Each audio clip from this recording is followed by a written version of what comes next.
సొరకాయ పాలకూర కమ్మనైన వంటల్లో ఇది కూడా ఒకటి. చేసుకోవడం కూడా చాలా సులువు, అద్భుతంగా ఉంటుంది. మంచి లేత సొరకాయకి పొట్టు తీసి చిన్న చిన్న ముక్కలుగా కట్ చేసి పక్కన పెట్టుకోండి. ఇప్పుడు ప్యాన్లో ఆయిల్ వేసి అందులో తాలింపు దినుసులు వేసి కాసేపు వేగనివ్వండి.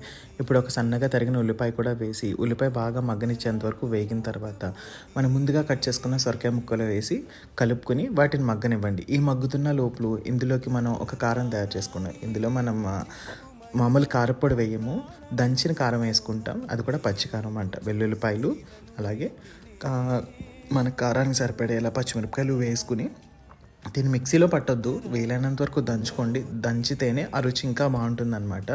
మంచి ఫ్లేవర్ రిలీజ్ అవుతూ ఆ సువాసన కూడా చాలా బాగుంటుంది.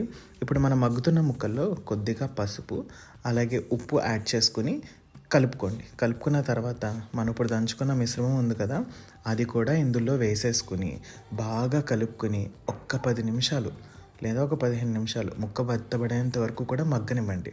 మగ్గితేనే రుచి పెరుగుతూ ఉంటుంది. ఆ ముక్కలకి మొత్తం మన ఈ కారము, ఆ ఉప్పు ఇవన్నీ బాగా పట్టి అద్భుతమైన రుచి వస్తుంది. ఇప్పుడు మనం పాలు యాడ్ చేసుకోవాలన్నమాట. పాలు యాడ్ చేసుకుని మూత పెట్టకుండా కుక్ చేసుకోండి. ఎలా అంటే పాలు దగ్గర పడేంత వరకు, కూర చిక్కబడేంత వరకు అనమాట. ఇది అద్భుతమైన రుచిగా ఉంటుందండి. మంచి కమ్మగా చాలా బాగుంటుంది. మీకు ఈ కూర నచ్చుతో లేదో నాకు కామెంట్స్లో చెప్పండి.